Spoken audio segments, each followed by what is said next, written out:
अस्सलामुअलैकुम। मोहम्मद अज़हर सिद्दीक अपने programme political diaries के साथ हाज़िर खिदमत है। 14 अगस्त 2024 बुध का दिन है, कुर्बानियों का दिन है। हमारे असलाफ ने बड़ी कुर्बानियाँ दी। हज़रत कायद आज़म ने, हज़रत इल्लामा इकबाल, और मैं कितने नाम गिनवाऊँ जिन्होंने, बहुत से शोहदा ने इस सरजमीन हासिल करने के लिए कुर्बानियाँ दी।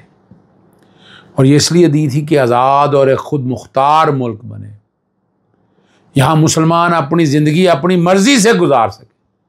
मगर ये किसी को नहीं पता था कि यहाँ इंसानियत की ये तज़लील होगी, लोग अपने हकूक़ के लिए जंग लड़ेंगे और उनकी दादरसी नहीं होगी।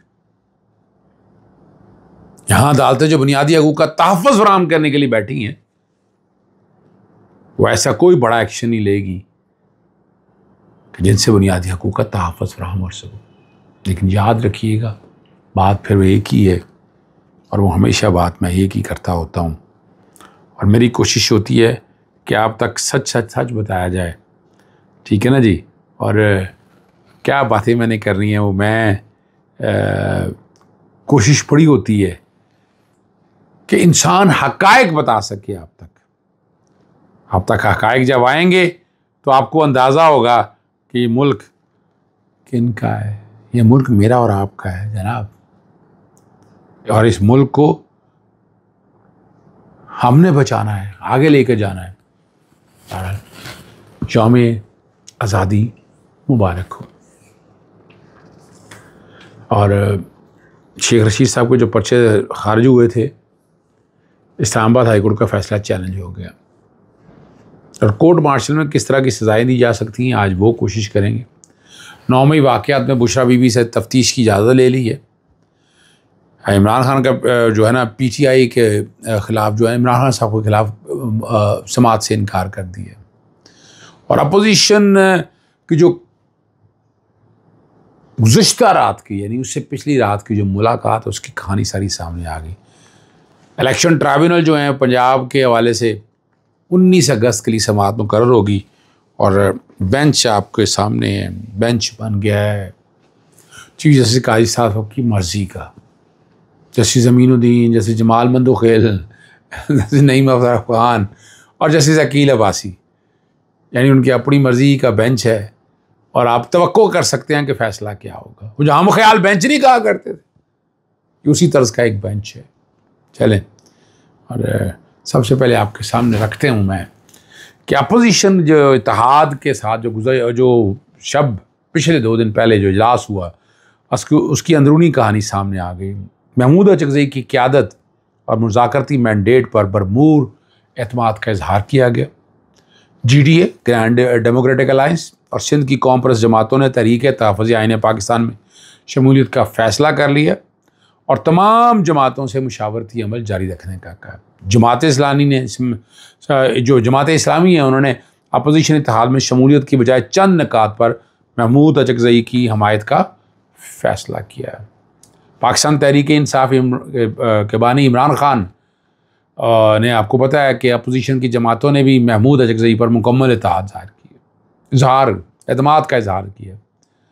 बैरिस्टर गौहर और जो बाकी कारकुनान अहलिया, उनके मसाइल पर ब्रीफिंग दी। उमर अयूब ने कहा कि बलूचिस्तान और KPK की अक्सरियत जो है वो मुतनफ़र हो चुकी है मौजूदा हुकूमत से। इमरान खान साहब ने वो सारा स्टेटमेंट आपके सामने रख दिया है, और ये बात भी बड़ी वाज़ेह है कि कोई ताल्लुक़ जब से DG आया से हटे हैं, जनरल फैज़ हमीद से कोई रब्ता नहीं था। जो ये बैठे कहते हैं कि राब्ते रवाबित थे, इसका फिर इमरान खान साहब ने कहा कि आए जुडिशल कमीशन बना लें, आ जाएँ सामने।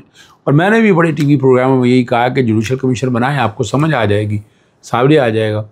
और अगर ये मामला 2017 का है, 2017 का है, कौन खामोश रहे, किन लोगों ने ये काम किया, कहाँ हैं वो लोग, वो सारा कुछ सामने आने चाहिए ना, कि कौन लोग हैं जिन्होंने इस बात को इस यहाँ तक लेके आए, इस मुकाम तक पहुँचाया, उनके मकासद क्या थे। ये समझने वाली बात है। पैगाम रसानी तो बहुत सी होती रही है ना। तो अगर 2017 का मामला है, 2024 में बैठे हैं, 4 और 3 7 साल, चले सुप्रीम कोर्ट के कहने पे आपने तहकीकात भी शुरू कर दी, तो उतनी देर क्यों लगी? और अगर आप कोई एक्शन लेना चाहते हैं, अगर मुकदमा दर्ज करना चाहते हैं, तो पहले मुकदमा दर्ज होता, और इसके लिए जुडिशल कमीशन का कह दिया।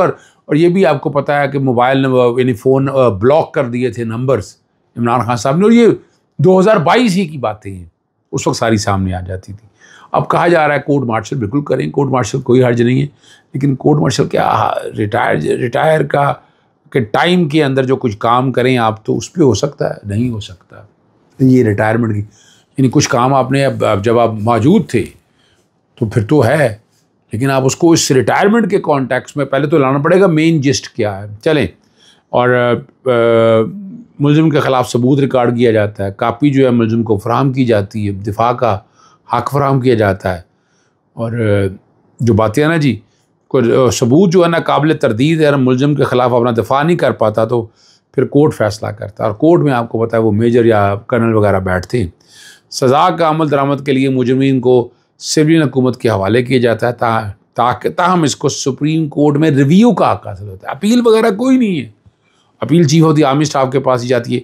और कई लोगों ने दफाई तजज़िया ने कहा है कि कोर्ट मार्शल में सिविल अदालतों की तरह गैर मुइना मुद्दत तक सज़ाएँ नहीं होती, टाइम फ्रेम होता है, और 1 साल से 14 साल तक सज़ा हो सकती है, जबकि माफ़ी भी दी जा सकती है। कोर्ट मार्शल करने से कबल कोर्ट ऑफ इंक्वायरी है, जिसमें मेजर जनरल रैंक का अफसर मुलजिम के ख़िलाफ़ सबूत दिखाता है, और फिर उसके नज़र में सिफारिश की जाती है कि कोर्ट मार्शल हो सकता है या नहीं। जब ये कोर्ट मार्शल किया जाता है तो फैसले तक मुलजिम को फ़ौज की तहवील में रखा जाता है। ये एक नॉर्मल प्रोसीजर है, मैंने जो सामने रख दी है। आखिर में जो अगली बात जो है वो पंजाब के इलेक्शन ट्राइब्यूनल जो है वो क्या करने जा रहे हैं। अब जो पहले मुशावरत वाला अमल है उसमें चीफ जस्टिस की मुशावरत के हवाले से बात मांगी थी, और मुशावरत मेरा ख्याल हो चुकी, जो कि सामने नहीं आई। उस दिन पता लगेगा कि मुशावरत के बाद क्या फ़ैसला हुआ है। कोई ट्राइब्यूनल डिसबैंड करने की बात है, ट्राइब्यूनल हटाने की बात है। इस पर चीफ जस्टिस साहबा ने, लाहौर हाई कोर्ट ने जो कुछ चीज़ें, मेरे पास तो इतला यही है कि शायद वो मर्ज़ी के ट्राइब्यूनल शायद मान लिए गए हैं, लेकिन अब ये बात सामने आएगी। लेकिन बेंच जो है वो हम ख्याल बेंच कहलाएगा। 5 रुकनी बेंच है, 5 रुकनी बेंच है ना, मैंने आपके सामने शुरू में रख दी हैं। और चीफ इलेक्शन कमिश्नर, और ये आपको पता है मुशावरत हुई थी लाहौर हाई कोर्ट के अंदर, बड़ी तफसीली बातें हुई थी, और अभी तक देखे बहरहाल 180 दिन गुजरने के करीब है। सॉरी, ट्राइब्यूनल का आज भी अगर फॉर्म 45 और 47 का मामला सिमट जाता है तो बहुत सी चीज़ें बाजी आ जाती हैं। चीफ जस्टिस काजी फैसल साहब के हवाले से कहा जा रहा है कि जब तक ये है यहाँ वैसा नहीं होगा, लेकिन एक्सटेंशन वाला मामला खटाई में बहुत पहले मैंने बता दिया था, पड़ चुका है। एक्सटेंशन होना ज़रा मुश्किल नज़र आता है, और हुकूमत सिंध ने जो है ना शेख रशीद के फ़ैसले को, जो थाना मॉस्को में दर्ज कर इस्लामाबाद हाई कोर्ट के फ़ैसले को सुप्रीम कोर्ट में चैलेंज कर दिया है, और उन्हें मौका भी तार के इस्लामाबाद हाई कोर्ट का फैसला कानून की नज़र में बरकरार नहीं रखा जा सकता। और बिलावल भुट्टो के ख़िलाफ़ नाजेबा जुमलों का नज़रअंदाज किया कि बिलावल भुट्टो पाकिस्तान पीपल्स पार्टी के चेयरमैन और साबिक़ वज़ीर ख़ारजा हैं, ये सिंध हुकूमत कैसे कह सकती है। चलें कोई नहीं, बिलावल भुट्टो पाकिस्तान। और तस्लीम शुदा है कि नाजेबा कलमात पोली क्लिनिक अस्पताल इस्लामाबाद में दाखिल किए गए, और इस अपील के मुताबिक अदालत ने नज़रअंदाज किया कि नाजेबा कलमात उसकी हदूद के बाहर भी लोगों की दिलजारी होती है। ये बात जुरिस्डिक्शन की बात कर रहे हैं, सिंध के अंदर की बात है।